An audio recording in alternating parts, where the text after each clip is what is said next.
নমস্কার। যুক্তি তর্ক সঙ্গে অর্কয় আপনাদের স্বাগত। আপনাদের সঙ্গে আমি অর্কপ্রভ সরকার।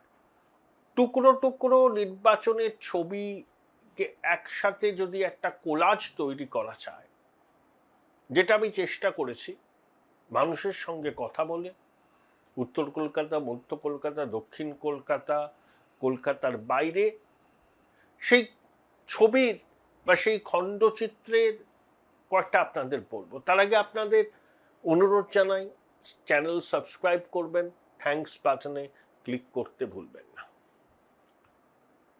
ফুলবাগান বাটার কাছে যে অটো স্ট্যান্ড আছে, সেখানে দিন কয়েক আগে গিয়েছিলাম, চায়ের দোকানে চা খাচ্ছিলাম।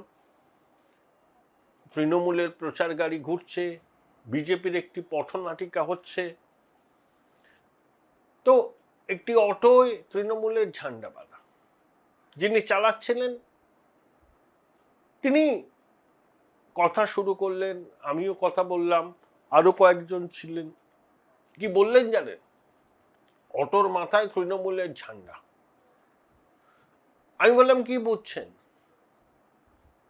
উনি আমায় জিজ্ঞেস করলেন কি বুঝছেন। আমি বললাম আমরা আর কি বুঝবো বলুন, আপনারা তো এই অঞ্চলের মানুষ, বলুন না। বললেন দাদা দেখুন, মাথায়, অটোর মাথায় ঝান্ডা বেজেছে, ঠিক আছে, পার ট্রিপে 10 টাকা করে আমাদের দিতে হয়, কতদিন চলবে এটা?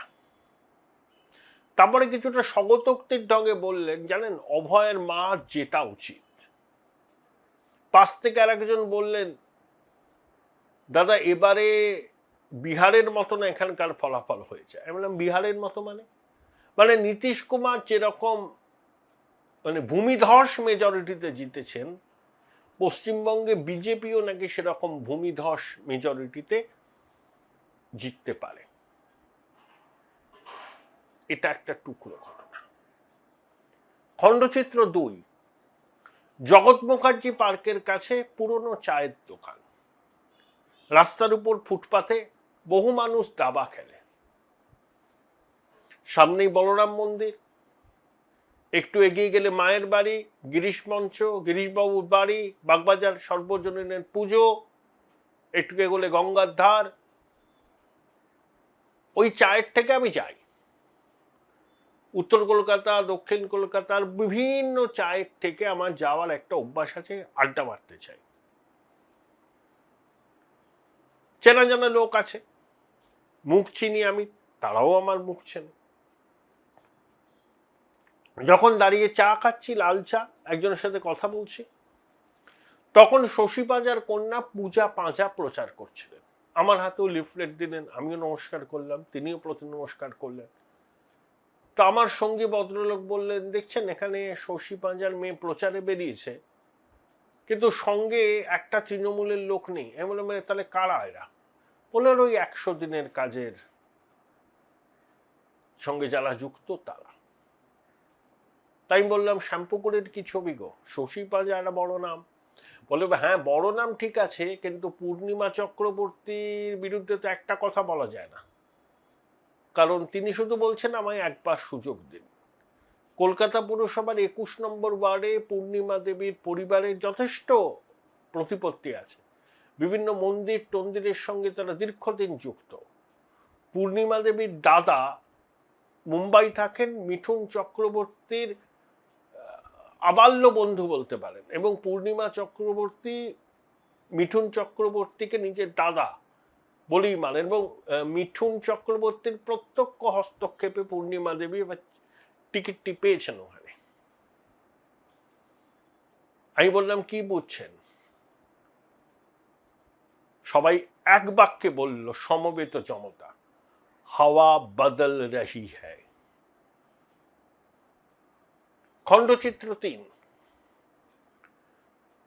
দক্ষিণ কলকাতার রাসবিহারীতে লেকমল, লেকমলের গা দিয়ে একটা গলি ঢুকে গেছে, একটু এগোলেই ডান দিকে একটা পুরনো চায়ের দোকান, সেটা নাকি রাজ কাপুরও চা খেতেন, রাধুর চায়ের দোকান। সেখানে বিভিন্ন মানুষ যান, টলিউডের ফিল্ম ইন্ডাস্ট্রির তারকারা থেকে শুরু করে সাধারণ মানুষ, রাজনৈতিক নেতা, এই কয়েকদিন আগে যেখানে গেছিলাম দেখি দেবাশিস কুমার চা খাচ্ছেন, আমি খেয়াল করিনি, আমাকে দেখেই দেবাল আমাকে বললেন কি অর্ক কি খবর, তারপরে সৌজন্য বিনিময় কি হচ্ছে কেমন হচ্ছে বলছেন আর কি। আমি দেখলাম চোখ দুটো কোটরে ঢুকে গেছে, ইডির লাগাতার জেরা, প্রচারের ধকল, তীব্র গরম, তাকে কার্যত বিধ্বস্তই লাগছিল। দেবাশিস কুমার চলে যাওয়ার পর ওখানকার স্থানীয় মানুষরা যে কথাগুলো বললেন সেটা দেবাশিস কুমার শুনলে ওনার খারাপই লাগলো। কয়েকদিন বাদে ওখানেই আবার আমার সন্ধ্যেবেলা বিজেপির প্রার্থী ডক্টর স্বপন দাশগুপ্তর সঙ্গে দেখা, একসঙ্গে চা খেলাম। সকালে যে ভিড়টা থাকে, আমি গেছিলাম রোববার সন্ধ্যে 6টায়, ভিড়টা ওরকম ছিল না, কিন্তু তাও স্বপন দাশগুপ্ত কথা বললেন, চা খেলেন, আমি বেরিয়ে গেলাম, আমার কাজ ছিল, উনি ছিলেন। তো মানুষ নিজেদের এক্সপ্রেস করছে, যেটা কয়েক বছর আগেও দেখা যায়নি। খুল্লা যারা একটু সাহসী তারা প্রকাশ্যে, যারা অতটা এক্সপোজ হতে চান না তারা বাড়ির অন্দরমহলে নিজস্ব বৃত্তে মনের কথাটা খুলে বলছেন।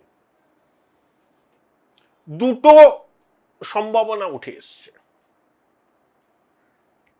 সম্ভাবনা এক, যেটা আমি বললাম এই প্রতিবেদনের শুরুতে, যে বিহারে ফলাফল যা হয়েছে 2025 নভেম্বরে নীতিশ কুমারের পক্ষে, ঠিক সেই রকম ফলাফলই বিজেপির পক্ষে পশ্চিমবঙ্গে হতে পারে।